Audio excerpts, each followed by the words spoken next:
ব্যস্ত শিল্পীসকল। শৰৎকালৰ ৰাতি অতি বিতোপন ৰাসৰ ক্ৰিয়া কৰিলে কৃষ্ণৰ ভৈলা মন। হয়, এতিয়া শৰতৰ বতৰ, সমাগত ৰাস উৎসৱ, মাজত মাত্ৰ কেইটামান দিন বাকী। সকলোতে যেন চলিছে এতিয়া ৰাস উৎসৱ উদযাপনৰ ব্যাপক প্ৰস্তুতি। ৰাজ্যৰ সমান্তৰালকৈ নগাঁও কঠীয়াতলীৰ ঐতিহাসিক শ্ৰী শ্ৰী বামুণী গোসাঁই থান প্ৰাংগণতো চলিছে ৰাসৰ আখৰাৰ পূৰ্ণ প্ৰস্তুতি।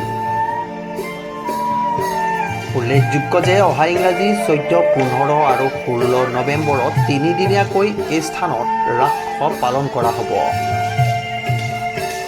এই উৎসৱৰ বাবে ইতিমধ্যে আখৰা কৰাত ব্যস্ত হৈ পৰিল গাঁওখনৰ যুৱতীসকল। খোল তালৰ তালে তালে বিভিন্ন ভংগীমাৰে প্ৰাণ ঢালি সকলোৱে নাচিলে এপাত। আখৰা চাবলৈ আহিল গাঁওখনৰ বহু লোক। এই বৰ্ষত 134তম বৰ্ষ অতিক্ৰম কৰা শ্ৰী শ্ৰী কৃষ্ণ ৰাস মহোৎসৱ উদযাপন কৰা এই উৎসৱলৈ সকলো ভক্তপ্ৰাণ ৰাইজৰ উপস্থিতি কামনা কৰিছে।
নমস্কাৰ।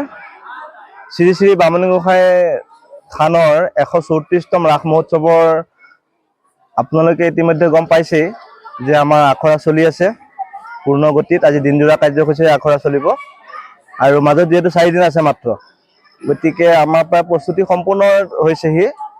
তাৰ লগে লগে আমাৰ গায়ন বায়ন সূত্ৰধাৰী আদিকে কৰি সকলোৱে নিজৰ নিজৰ কৰ্মত খুব সুন্দৰভাৱে তেখেতলোকৰ যি সহযোগিতা সেই সহযোগিতা আগবঢ়াই আছে। তাৰ লগতে আমাৰ থান পৰিচালনা সমিতিৰ এইবাৰ অভ্যৰ্থনা যি ৰাস পৰিচালনা কমিটি, তাৰে সভাপতি আমাৰ শ্ৰদ্ধা শ্ৰী দুৰ্লভ চন্দ্ৰ নাথদেৱ আৰু সম্পাদক শ্ৰী লীলাধৰ দাস ডাঙৰীয়া, তেখেতসকলেও সম্পূৰ্ণ মানে তেওঁলোকৰ যি প্ৰচেষ্টা সেই প্ৰচেষ্টা খুব সুন্দৰভাৱে আগবঢ়াই লৈ গৈ আছে। আমি আশা ৰাখিছোঁ যে সমূহ ৰাইজৰ আমাৰ শ্ৰী শ্ৰী বামুণী গোসাঁইৰ যি 12গঞা সমাজ, 12গঞা সমাজৰ যি সহায় সহযোগিতা সকলোৱে আমি আশা কৰিছোঁ। তাৰ লগে লগে আমাৰ ৰাসখন যে খুব সুন্দৰভাৱে পাৰ হৈ যায় তাৰে আমি কামনা কৰিছোঁ ৰাইজৰ পৰা। আমাৰ এই বছৰ হৈছে 134তম, বহুত চিন দিনৰ পৰাই বুলি ক'ব পাৰিব, কিন্তু আমি গম পোৱাত এতিয়া আমিতো নৱপ্ৰজন্মৰ হয়, গতিকে আমি গম পোৱাত তাৰ তথ্য পাতি মতে 134তম এবাৰ শ্ৰী শ্ৰীকৃষ্ণ ৰাস মহোৎসৱ অনুষ্ঠিত হ'ব। 14, 15, 16 তিনিদিনীয়া কাৰ্যসূচী। প্ৰথম দিনাখন আছে আপোনাৰ অধিবাসেৰে আমাৰ কাৰ্যসূচী শুভাৰম্ভ হ'ব। তাৰ পিছদিনাখন আছে শ্ৰী শ্ৰীকৃষ্ণ ৰাসলীলা ৰাসক্ৰিয়া।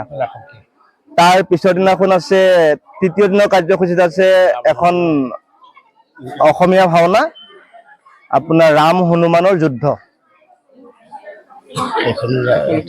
গতিকে আমি সমূহ কঠিয়াতলীবাসী, আমাৰ জুমুমুবাসী, লগতে সমূহ অসমবাসীক আপোনালোক সকলো সংবাদ মাধ্যমক আমি অনুৰোধ জনাইছোঁ যে আমাৰ ৰাসখনলৈ আহক, উপভোগ কৰক, সকলোৱে সহযোগিতা আগবঢ়াওক, তাৰে কামনা কৰিছোঁ।